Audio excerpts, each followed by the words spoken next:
Hi everyone, we'll go ahead and call the meeting to order at 1:02, and thank you for being here. The special general meeting of the Sudden Valley community will come to order. I am Andrew Entrikin, the president of the association. I am charged in the bylaws with, quote, presiding at all meetings of the association and the board, unless as the president shall direct management of others to preside, unquote. Because I am one of the board members being considered for removal, I direct Kay Ann McCartney to serve as chair of this meeting. Ann has served as our parliamentarian at the annual general meeting for the past 20 years. In our bylaws, it is required that our association parliamentarian not be a member of the Sudden Valley Community Association. Because she is not a member, she is impartial and not involved in the decision for removal. Her job will be to process the business of the meeting in a manner that protects the rights of all members. The members of the board of directors present are Steffi, Whitney, Josh, Karen, Mike, AJ, and Rich.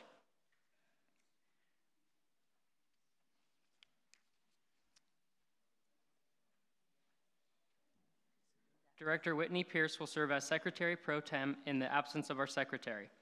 The following staff members are also present: Joe Akla, General Manager; Lisa Armstrong, HR and Admin Services Manager; Norm Smith, Safety and Security and Compliance Manager.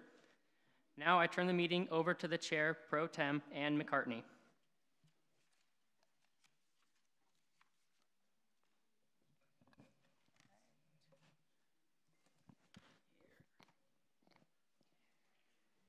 My job is to protect the rights of the members and to allow us to proceed without interruption to get the work that we need to get done today. Director Pierce will certify the quorum.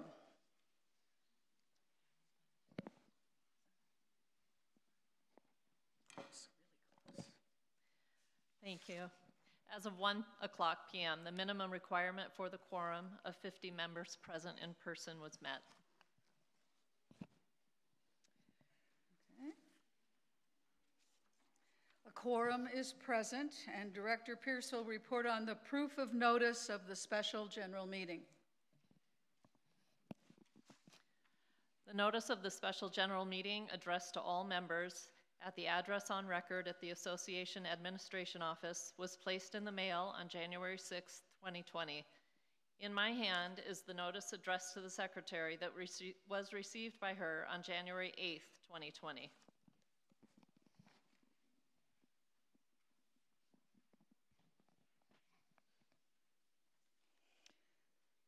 The chair wants to remind the members that the usual rules and debate limits and time limits are in effect, and I will remind you of the primary ones. In order to maintain decorum, wait to be recognized before speaking, maintain a courteous tone, refrain from attacking a member's or questioning a member's motives, and refrain from disturbing the business of the assembly. If you wish to speak, you approach the microphone, wait to be acknowledged by the chair, and open by stating your name and membership identification. And each member is entitled to speak 2 times on any debatable issue, each time no longer than 3 minutes. Do we have a timekeeper? Yes, there he is. When it starts flashing faster on the yellow, is it? Then it'll go red. Then that's when you're done. To speak, after you've spoken the first time, to speak a second time, you must wait until everybody who wishes to speak the first time has spoken. And debate must be germane to what is on the floor at the moment. Okay?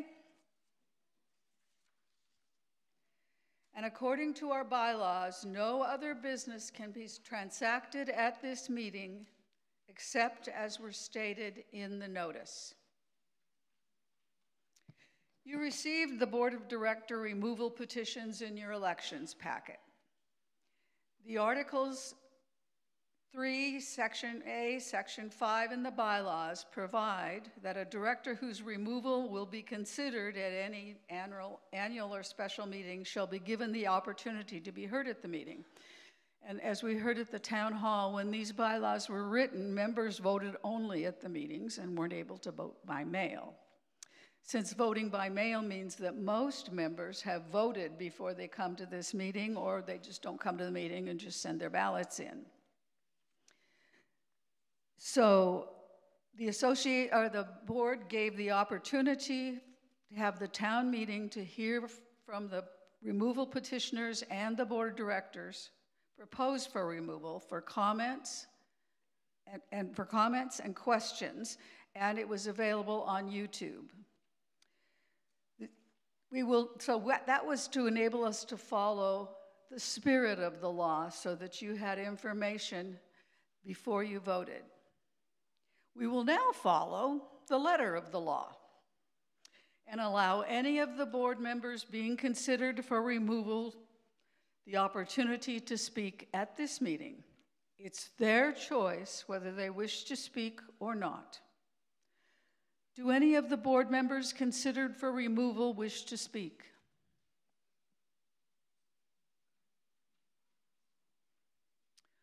We will move on to the consideration of the removal petitions. The proposed petitions, as stated in the notice, are now on the floor for discussion, which we will do one by one.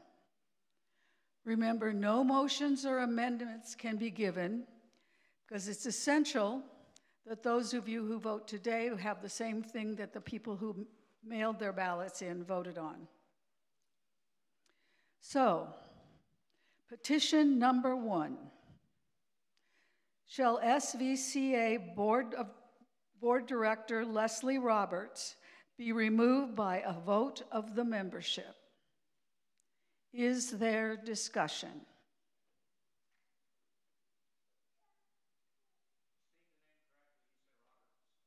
Excuse me, Leslie McRoberts.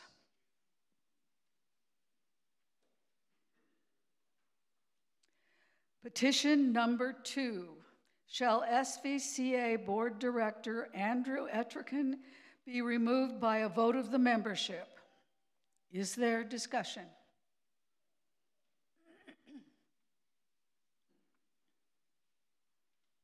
Petition number 3. Shall SVCA Board Director Paula Birchler be removed by a vote of the membership? Is there discussion?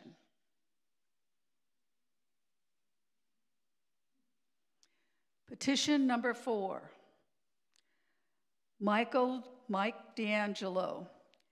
Shall SVCA Board Director Michael D'Angelo be removed by a vote of the membership? Is there discussion? Shall SVCA Board Member Whitney Pierce be removed by a vote of the membership?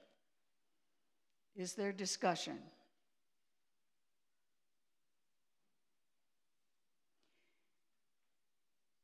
Hearing no further discussion, please mark your ballots for the proposed Board of Director removals and hand your ballots to the election committee members. Are there some here ready to receive them?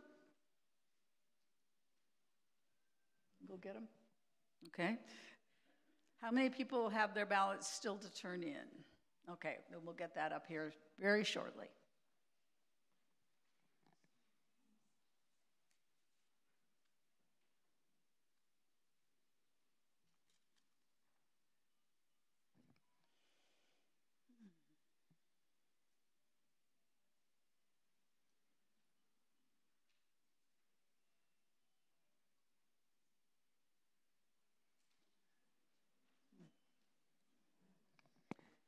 You may chat quietly while we wait for them to get back.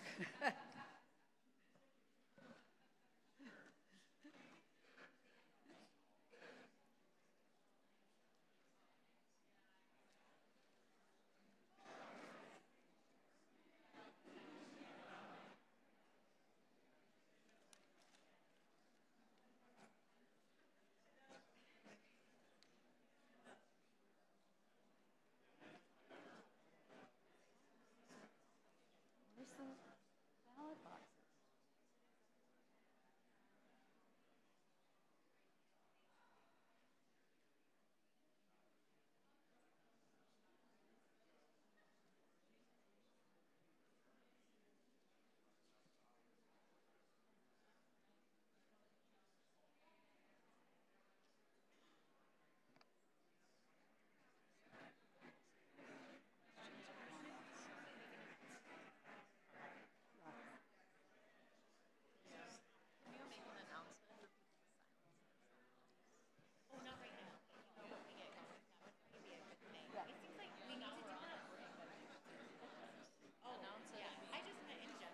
Yeah, we should put it in the rules. Yeah. Yeah. Good idea. And mine's not silent, but nobody has the number, so it won't be. And it's buried in my bag. What are we doing? Oh, there it is.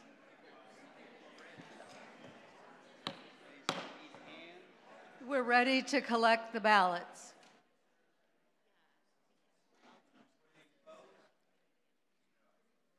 There's some people back.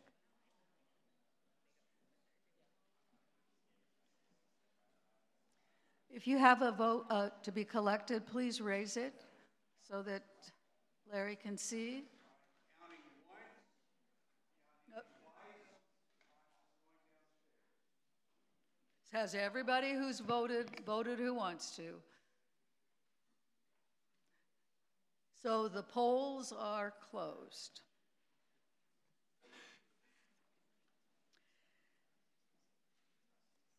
The N&E committee will count the ballots while we have the property owner comments.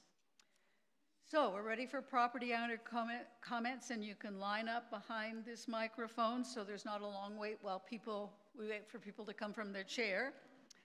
You approach the microphone, and when you get up to the mic, I will basically look at you when you are recognized.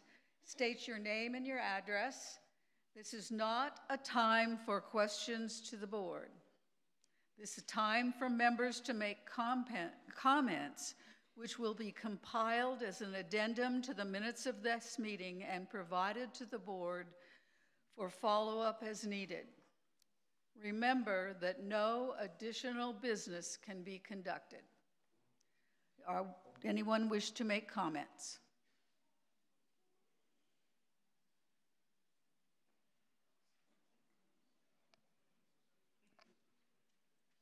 Curry Miles, 43 Valley Crestway. Closer to the mic, please. Okay, repeat it or you heard it? What? Do I need to repeat it or you have you? What? Go ahead. Okay, Curry Miles, 43 Valley Crestway. These are my comments. I'm not a member of any action group in Sudden Valley. On Saturday, September 21st, 2019, 1,685 people voted for a 7% limit on the Sudden Valley budget over the past year. Out of 2,000 homeowners and lot owners, over 84% were for 7% limit. Yet on the following Thursday evening, September 26th, the board voted, knowing the overwhelming will of the property owners of Sudden Valley, voted to ignore this mandate of the residents and proceeded to approve the budget that represented a 13% increase over the last year, not the 7% mandated on September 21st.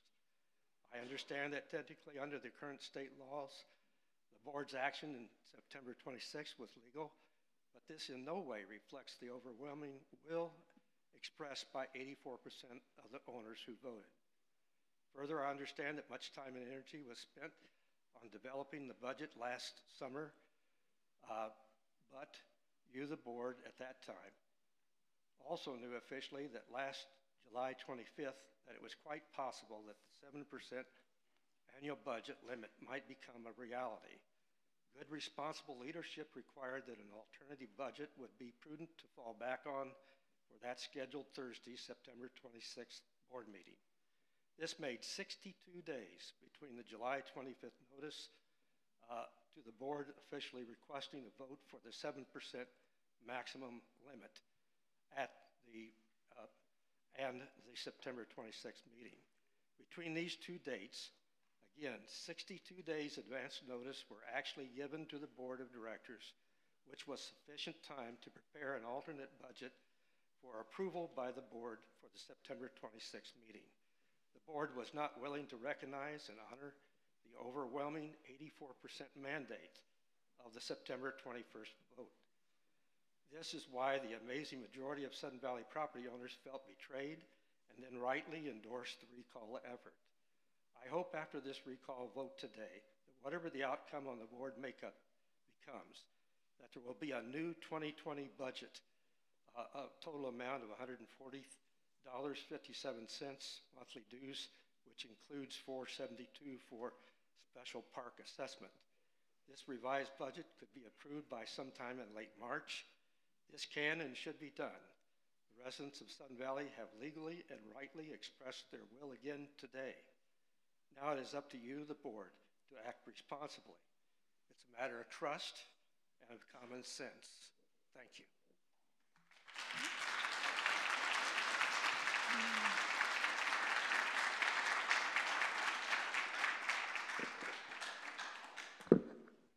Mike Wadsworth, 5 Western Lane. My hope is that no matter what happens here today, that this will be the beginning of healing and forgiveness. If you look around the room here, we are all neighbors. We can all be friends. We can all work together and make Sudden Valley a great community, united, all on one front. And I have been praying that daily since I moved here and saw all what was going on. You guys are all neighbors. You've invested a lot to be here.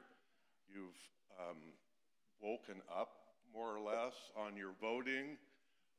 Continue to be active, continue to be aware, continue to work together and communicate with the people next door to you and across the other gates and around this whole valley, because it's a great place to live. There's a lot of opportunity here, and I just really want to stress the fact that we need unity and peace here for a change instead of strife and constant embattlement going on. And I know you can do it. You're all great people. Thank you.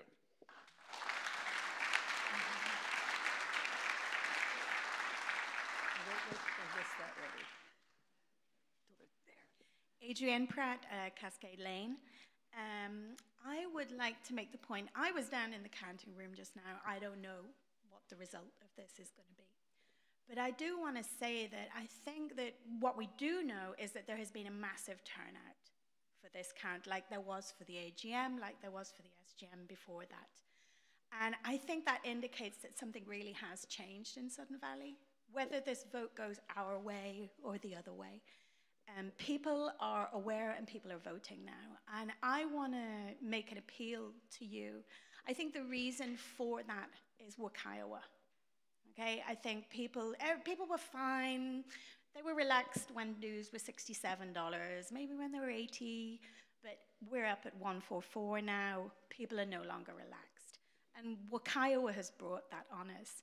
And when you think of it, Wakaiowa is not some external thing that came down on us from the heavens. Personally, I believe that people in Sudden Valley lobbied for that law.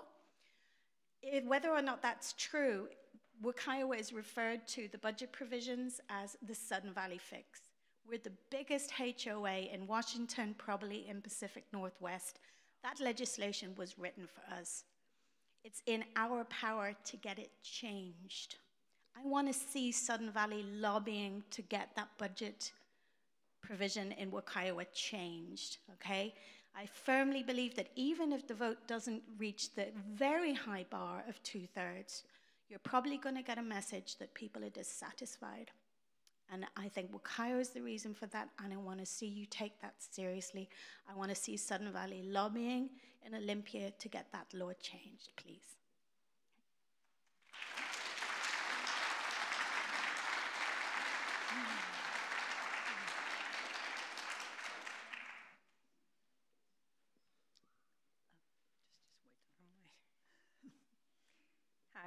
Sonia Vold. SVCA bylaws state any one or more members of the board can be removed with or without cause. The petition simply requested the board president to call a special general meeting and specified that the purpose for the meeting was to place the removal of 5 Sudden Valley Community Association board directors on the ballot for a vote of the membership. Each director had their own petition with their name clearly identified. Every effort has been made to ensure that each director up for removal is afforded their individual due process. So to be clear, the Sudden Valley Community Association bylaws do allow for owners to petition to remove directors without cause. However, the SGM is occurring because the Sudden Valley community no longer has faith in this board majority's ability or desire to work in the best interests of the association. Our community has spoken. The 2019 SGM and AGM votes were overwhelming votes of no confidence. The whole purpose of the members of the Sudden Valley community working together to pass that bylaw, the SGM bylaw, and to elect 3 new candidates who share similar goals is to have a voice and influence in the policy-making process. If our involvement has no influence on the Sudden Valley Community Association, we may as well change the name to Stepford Valley. Ultimately, we are Sudden Valley, not 9 board directors. And I'd like to add something because through this whole process, none of you seem to be contrite or even recognize the fact that the community has been repeatedly saying to you, you need to hear us. Okay, I'll talk to the audience. I'd like you all to know that as Andrew remember not to attribute the motives to the... I'm not talking about motives. What I'm talking about is at a recent board meeting, the president planned a strategy meeting.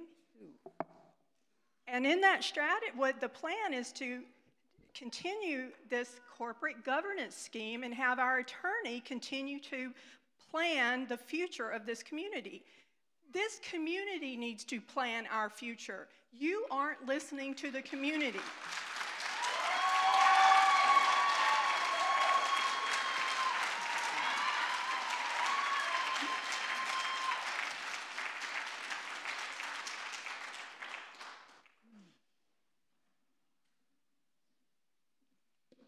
Hello, my name is Nancy Bailey.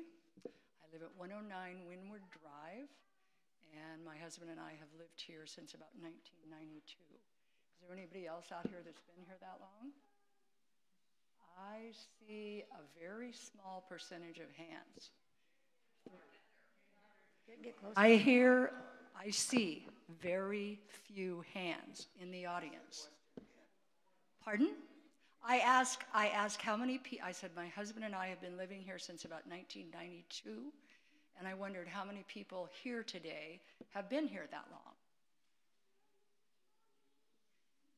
Still not a great number of hands that I'm seeing. And we've been coming to meetings here, not every meeting, but many meetings, and I must say there's a whole lot of faces out here that I have never seen before. So I would like to say or surmise that through all that time when everybody could stay home, not come to a meeting, not pay any attention, not pay any more dues. I don't know how many of you know the history of this valley and how hard many people, honest board members who have given hours and hours, countless hours of their lives to try to do something that's good for everyone, to keep up the amenities so that your property value maintains its value. The signs I'm seeing now seem short-sighted. Save your money. Well, if you protect your property value and your amenities are not falling down around your ears, then you might be able to sell your house. So most other HOAs are run like this new law has allowed, where if you need money to take care of your amenities, you tell your members what is required, and they pay. And if they don't like it, they move. So please.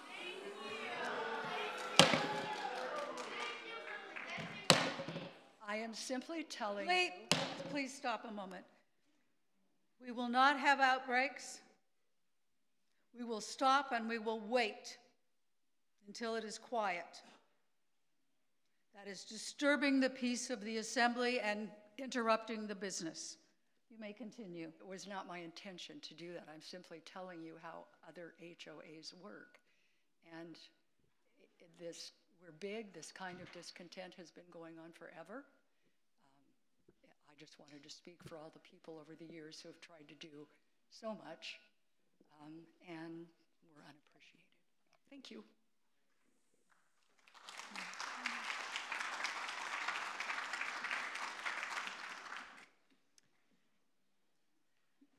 My name is Carrie Hastings. I live at 11 Cold Spring Lane, and I'm a proud Sudden Valley resident of 2.5 months. And I would like to say that I don't think you need to live here for 30 years to have a voice. I pay attention, I talk to my neighbors, I read, and I still voted in this election because though this is a new home for me, it's a home I'm really, really excited about and proud of. And I do have concerns about the fees as well. And so I don't think it's necessarily a fair assumption to make that just because the room is really full today, I walked in and was extremely excited to see a community that's paying attention. And while meetings may not have been this full in the past, it's not because people don't care. Some of us are new, and we're here to bring our energy, our talents, our skills, our families to this community and add to it and make it better, and our voice also matters, so thank you.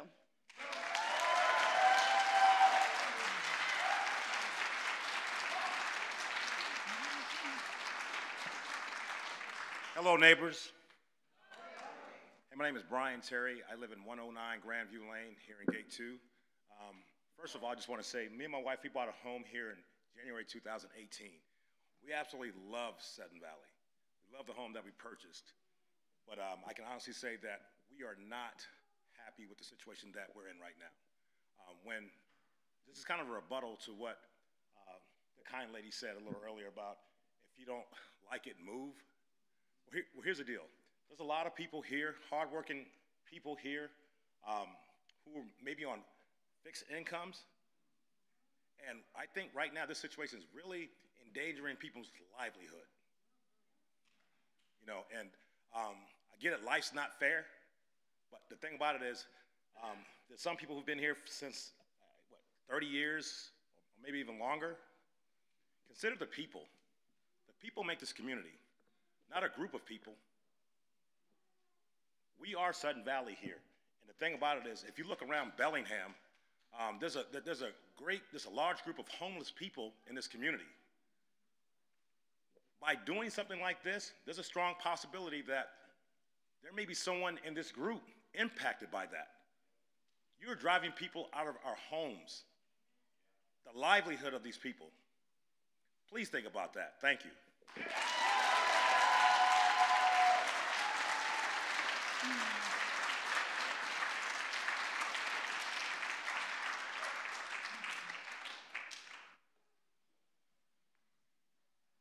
Kim Harris, Harborview Drive, Gate 3. Good morning or good afternoon, everyone. I came up to just address my concerns. The lady that spoke a couple of people ago. We're talking about unifying as a community after today. Talking points such as, how long have you lived here? And if you don't like it, move, are not unifying.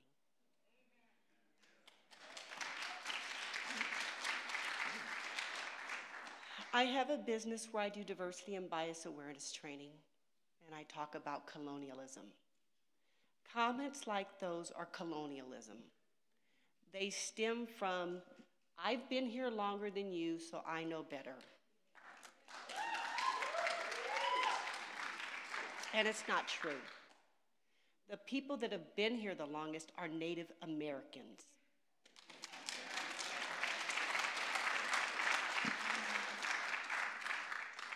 European people came in here and took the land and pushed the Native Americans away. So I don't want to hear any talk about how long have you lived here. That's divisive because the Native Americans have been here the longest. Comments like, if you don't like it, move,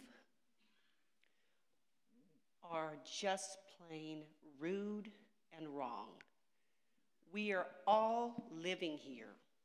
We are neighbors, and we need to unify and work together. And that attitude that I've been here and you haven't is not appropriate.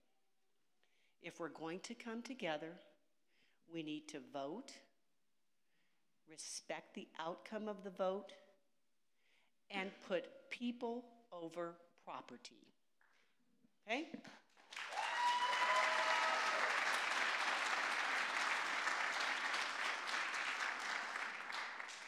Put people over assets and property value. That is not a neighborly attitude. We all are concerned about our property value. But if nobody can afford to live here, then what difference does it make? Right? So let's make it so that we take care of our responsibilities of our assets, but we also think of our neighbors, because that is what is important. Our neighbors. Everybody look at the person to the left or the right of you and say, you are my neighbor, you are important. Come on, look at each other. You are my neighbor, you are important. Give your neighbor a hug. Yeah, you too, y'all too. Give your neighbor a hug. Let's let love win and stop the divisiveness. In closing, let's limit our dues to the point where people can afford to stay here. Let's not have attitudes that if you don't like it, leave. That is not the way we need to be a community. Those are not community talking points. Honor our 7% dues cap, love one another, and let's honor the outcome today, and let's move ahead. Thank you.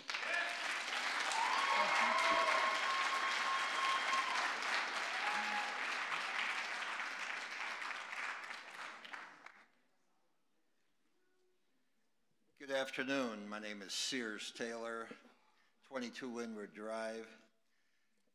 I think I have no idea how this recall turned out, but I do have a couple points I want to make regardless of which way it goes.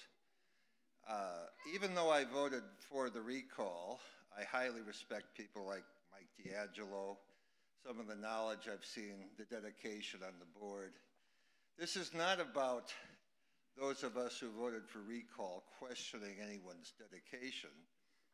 It's a question of a community that has little children, young families. I'm an old guy. I could triple the dues. The dues aren't the issue. I want to go to the park and see young families with children playing. I want to see older people who are hanging on by their fingernails not run out of here. Even those of us who have a house in Gate 1 or on the golf course or whatever, if the lower people who are hanging on leave, guess what's going to happen to our property values? So I think the points made about diversity of a community is you have people who are hanging on by their fingernails and people that can write checks for $100,000. But I want the whole community represented, and I do not think that 7% cap limits the board unrealistically. I think we can have the golf course, the marina, the park system, redo the barn for $300,000 within the 7%.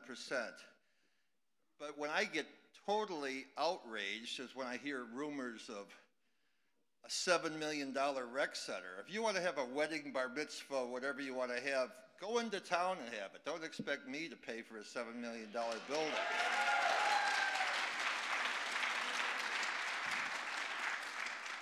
So I would hope that regardless of the results of this recall, that the board, if the present members are retained, will realize that there's a smoldering volcano underneath them. And if the board is retained, that you'll move forward realizing that there's a lot of people who are hanging on by their fingernails, or people like me who want a diverse community. And if you are recalled, I want to make it clear that the majority of people I talked to who voted for the recall love the golf course. It's not about closing the golf course. It's about having a common sense of fiscal responsibility that can live within 7%, which is more than double the rate of inflation. Thank you very much.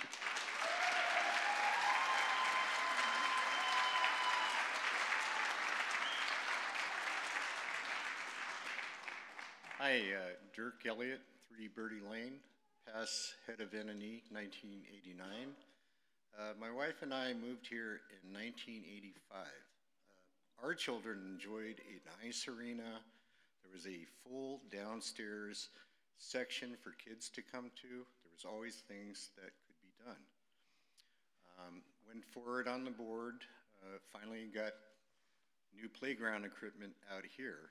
The golf discount was way up, more than Denny's at the time, which I brought up.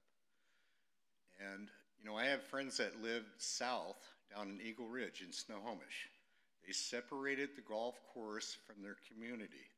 They haven't had a problem since. That's something that needs to be examined. If this golf course with free water from Lake Louise can't make it, something's wrong. It's valuable commercial property. We have to rethink how we do things. But animosities and back and forth is not good for anyone. You know, everyone loves it here. I've been here a lot of years, and I plan on staying here. Thank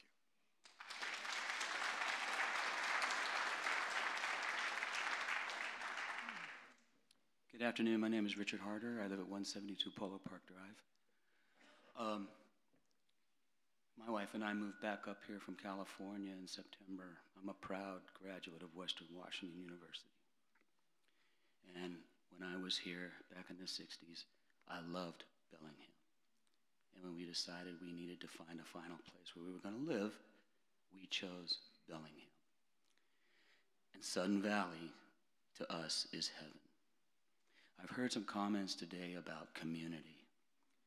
And I just want to tell you, we've got to be very careful with this. Be careful what you wish for. The 7% was fine. We can function if people manage the money properly. I'm from Oakland. We lived in Oakland. I want to tell you what the Bay Area has become because of money. You destroy the fabric of your community. We have diverse economic structure here, people of various interests. And the thing is if Sudden Valley gets unaffordable, there's going to be a dynamic change. You may not think so, but there will be. Money in the Bay Area has driven out the people who made the Bay Area great. I'm an actor and a director, producer, teacher. We had a theater company, incredible theater company. We lost our audience because it was taken over in San Francisco by techies with a lot of money. I'm already hearing that people from Seattle are using Bellingham as a bedroom community. I've been here since September. I haven't seen my neighbor next door to me. And that's what's going to happen. People who use this as a getaway, or they can afford, but they work out of the house or whatever, they don't care about what goes on here. Some people aren't even here most of the year. So they can afford these HOA fees, but it will affect the culture of the community in the long run. You got to play the long game here. 7% was a good cap. Obviously, the majority of the people thought that was going to be a good thing. So you need to really consider the long game here. And I'll tell you, a change of culture can be devastating to a community. Thank you. Do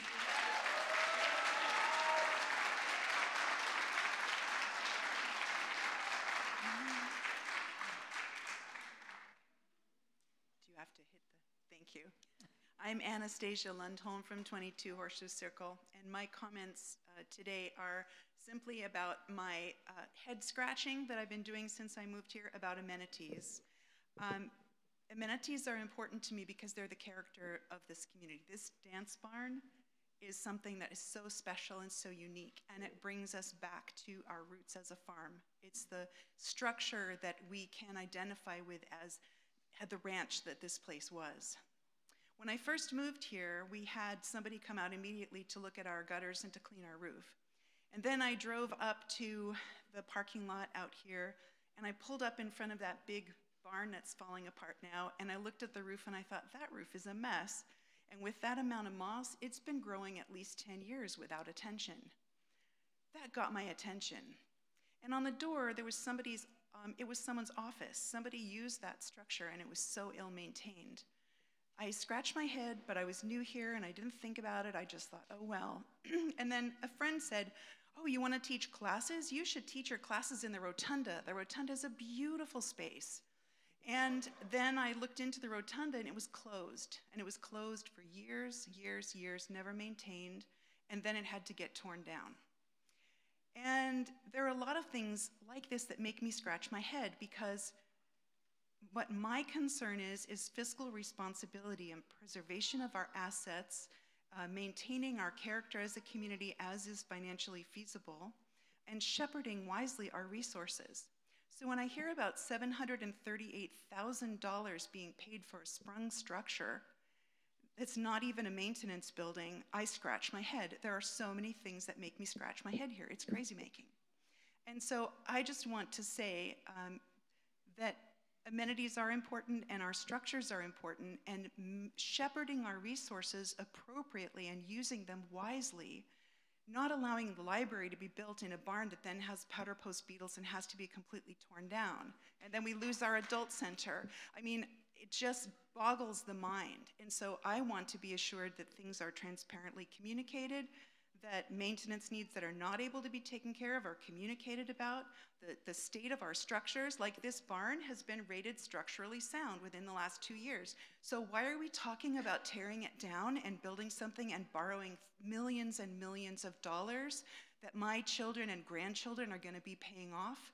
It just doesn't make sense, and I'm tired of scratching my head. That's my comment.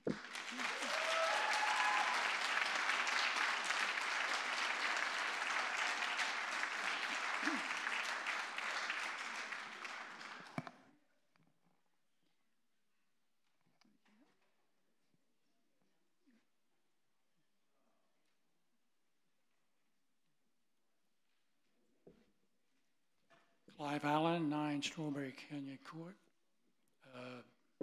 Lane, I should say. I've only been here, 16 years, but I've been to quite a few meetings, the wife and I. And today I heard for the second time that certain people on the board were accused of being lobbyists about this Wyco law, is it? I can't pronounce it probably, but the Wyco law, this new law. I want to say around about 2006, I was at a meeting and Phil Sharp, the previous attorney, had brought another attorney by the name of Huey, and I can't think of his last name. I want to say Long, but it's not right, but his first name was Huey, anyway. And we was listening to what Phil Sharp was saying, and then he introduced this other attorney, and by he told us that the legislature was considering changing the laws on this dues thing.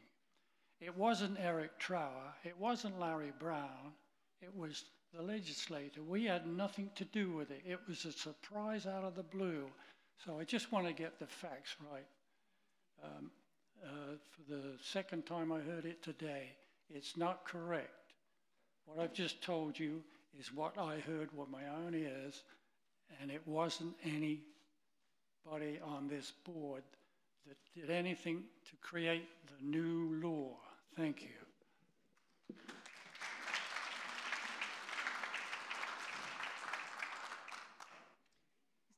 If there's one more person that wishes to speak, the results are here. You can go ahead. No, we're gonna conclude the meeting after the. Okay, sorry to make the folks that are waiting the tally to wait a little bit longer. Closer to the mic. Sorry about that. Hi, my name's Sean Messiter, 7 Starview Lane. I live there with my wife and son. My parents-in-law live here, and for a short time also my son's grandfather. So this is definitely was for us a 5-generation home.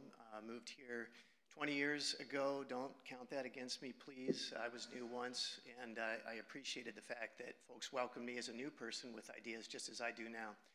Both are valuable. The insight of spending time in such a place and seeing cycles play out again and again, much as we have happened here again today, although with greater numbers than I've seen before, are palpable. The greatest compliment someone paid to me once was my track coach as I was preparing for the 1992 Olympic trials in track and field, and he said, "This is a man that does not strive for mediocrity, and nor do I think we should here." In this, affordable housing is one of the reasons that we moved here. My wife and I are both flight attendants. We could live anywhere in the world that we wished. This was our choice, and it still is. We're raising our family here. But I also want value. I also want sustainability.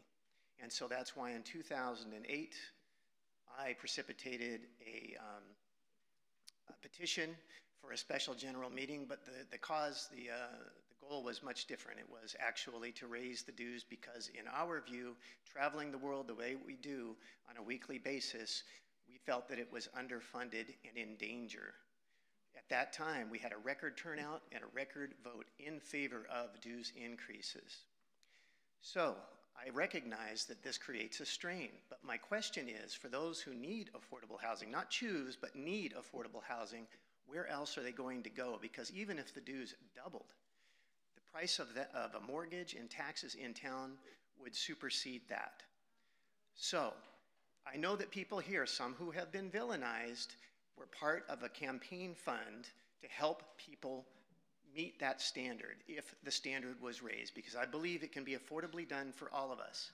If my dues go up $20 a month, and it seems to me that's the price for a character assassination around here, I will pledge $50 a month to a fund to help people who cannot meet that standard rise above it and remain with us, because they are as important as any of us. So if we put as much effort into finding a way for people who are struggling to meet those needs and stay with us, we can do that too. I don't think bringing down the standard for everybody is the way to go. I think that we can have a viable community. Our costs are going to increase. There's no denying that. We're just delaying what could be pain and suffering for people later by thinking that we're doing something now. Just think about that, okay? As people said earlier, we're all neighbors. We're all in this together, and let's show that we are. The last time I was here, I tried to be friendly. As I'm attempting to, I feel like I'm less friendly now, and I apologize if that's the case, but I had a let's work together message, and someone pointed at me and said, "Screw you," in this meeting. Thank you, yes.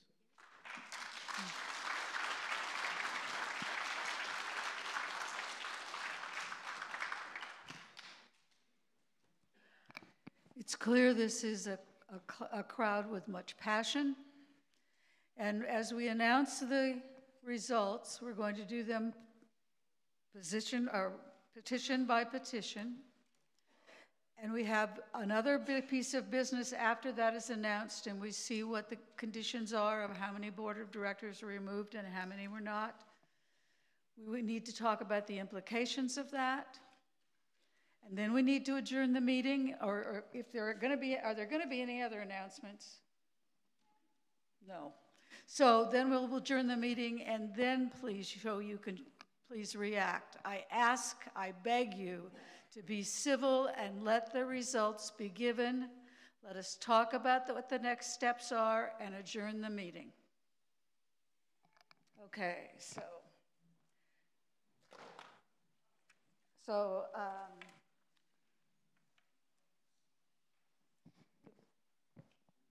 Leslie Roberts has not been removed at 61%. Andrew Entrican is not removed, 56% to 44%. Paula Birchler is not recalled, 57%.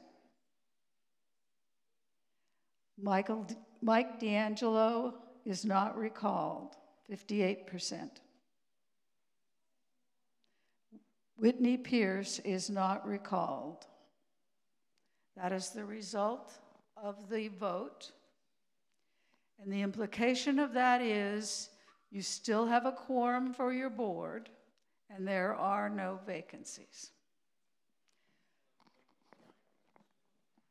So, the meeting is adjourned.